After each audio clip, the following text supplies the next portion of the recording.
E hoje tem entrevista especial aqui no programa. Nós recebemos em nossos estúdios um dos empresários mais bem-sucedidos do país, Urubatã Elo. Pois é, visita ilustre. O fundador do grupo Braspress Planeta Azul passou uma tarde aqui com a gente e participou dos nossos programas de rádio e TV. A gente separou um pouco do bate-papo com o Murilo Carvalho. Meu caro Urubatã, contar a história de empresas no Brasil é contar um pouco da nossa própria história, da própria história do Brasil. E a Braspress, de certa forma, ocupa dentro desse mundo, desse universo de transporte de carga, um nicho muito especial. O que eu gostaria primeiro é que você contasse um pouquinho dessa história, porque tem umas novidades que a gente já vem revelando aqui no nosso programa há muito tempo. A contratação de mulheres, foi uma empresa pioneira de contratar mulheres motoristas. A própria empresa com uma característica absolutamente moderna, desde que ela foi fundada. Então, queria que você contasse um pouquinho dessa história, que é um pedaço da história do nosso país. Murilo, olha, eu gostaria de te dizer que estou muito feliz de poder estar aqui com vocês. Mais que feliz, eu quero te dizer o seguinte, eu estou me sentindo honrado de poder estar aqui com vocês. Contar a história da Braspress, eu não posso desassociar a história da Braspress da minha história. Fui eu que fundei a empresa, junto com o meu sócio, com o Petri. A Braspress, ela se originou de uma outra atividade que eu tinha, de um outro negócio que eu tinha, que não era nem uma transportadora, não chegava nem a ser uma transportadora, uma empresa formal. Era Transfilme, onde eu comecei. Coletando filmes ali na região da Cracolândia, ali de São Paulo, aqui em São Paulo, na Rua Aurora, na Rua Barão do Triunfo, onde hoje é a Cracolândia.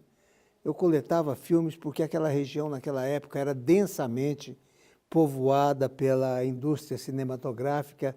Nós vivíamos o auge da Embrafilmes, né? Vivíamos o auge da pornochanchada, os filmes brasileiros, os filmes circulavam com muita profusão no país inteiro. E eu transportava num triciclo esses filmes e despachava na rodoviária, nas empresas de ônibus. Com o crescer desses filmes, eu comecei a perceber que eu mandava todo dia para a Única, para o Expresso Brasileiro e para a Aviação Cometa, cerca de 600 a 700 quilos de filme por dia para o Rio de Janeiro. Imaginei o seguinte, em vez de mandar isso pelos ônibus, por que eu não compro uma Kombi? E eu mesmo não levo isso até o Rio de Janeiro.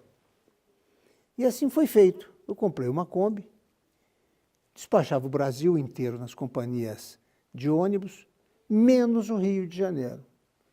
Eu saía com a Kombi daqui 8 horas da noite, eu mesmo, chegava no Rio umas 2 horas da manhã, dormia por ali, às 7 horas da manhã eu estava na Cinelândia fazendo a entrega dos filmes. Fiz um contato com a Herbert Richard, que é uma dubladora cinematográfica, na Rua Conde do Bonfim. Hoje lá na Rua Conde do Bonfim, para cima ali da Saíns Pena, na Tijuca. Na Tijuca. Na Tijuca. Para cima do... E eu voltava com os filmes da Herbert Richard e assim nasceu a Transfilme.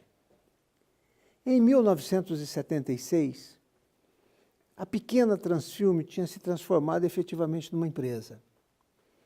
Mas para fazer a Transfilme se transformar numa empresa, eu também muito jovem, eu tinha 26 anos de idade e com muito pouca formação acadêmica, e eu precisava de trazer parceiros.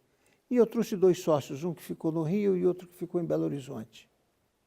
Mas, num determinado momento, essa sociedade, nós começamos a ter conflito de interesse na sociedade. E eu me retirei em 1976. E fundei a Braspress, que nasceu com o nome original de Brasil Express. E essa história aconteceu há 40 anos atrás. E aí você fala de pioneirismo, de iniciativas como motorista mulher, etc, etc. Não é esse só o pioneirismo. Uma empresa de serviço ela tem que estar diante do seu tempo. Se ela estiver no seu tempo, ela está desatualizada. Uma empresa de serviço ela tem que estar diante do seu tempo porque ela presta serviço a pessoas, a gente, ela está umbilicalmente ligada à vida das pessoas. E, notadamente, uma empresa de serviço na área de transportes. Essa está mais ainda ligada à vida das pessoas. A vida das pessoas que consomem o remédio, que consomem o alimento, que consomem a roupa e que consomem todos os bens de consumo essenciais à vida humana. E uma transportadora, ela precisa efetivamente estar atenta ao seu tempo. E motorista mulher, então, em particular, isso aconteceu em 1996. Em 1996, nós atiramos no que vimos e acertamos no que não vimos. Por quê? Porque, na verdade, trazer uma motorista mulher para a empresa, naquela ocasião, eu queria trazer faróis de marketing. Eu queria que as luzes estivessem voltadas para a Braspress. E contratamos uma motorista mulher. Quando nós fizemos isso, nós pudemos observar ao longo do tempo a facilidade que esta indivíduo profissional tem com relação à capacitação. A seriedade com que esse indivíduo profissional tinha com relação ao cuidado com o equipamento. E aí nós podemos perceber o seguinte, que aquele caminhão tinha um processo de higienização melhor, que aquele caminhão tinha uma longevidade de pastilhas de freio maior, que aquele caminhão, o pneu não pegava nas guias de calçado e, portanto, não deteriorava pneu com tanta facilidade. E aí nós começamos a perceber o seguinte, que competência não tem sexo. Nós temos cerca de 1.300, 1.400 motoristas na empresa. 38% a 40% deste quadro é composto por motoristas mulheres.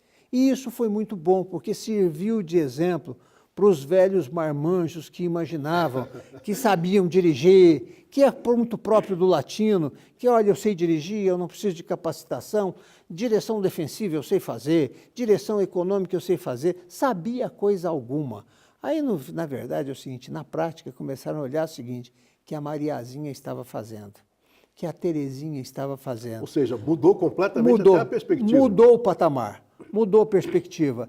E se não muda, seriam engolidos, porque além desta perspectiva, há de se convir que os caminhões da década de 70, que os caminhões da década de 80, que eram caminhões de bomba injetora, hoje não são mais esses caminhões. A engenharia trouxe uma tecnologia embarcada nos caminhões que fez com que o motorista passe a ser um tripulante e não mais um simples motorista. Ele hoje tem que ter um conhecimento maior, tem que ter maior conhecimento de rastreador, da tecnologia embarcada, de sistema de telemetria e uma série de outros sistemas que hoje acabam equipando o caminhão.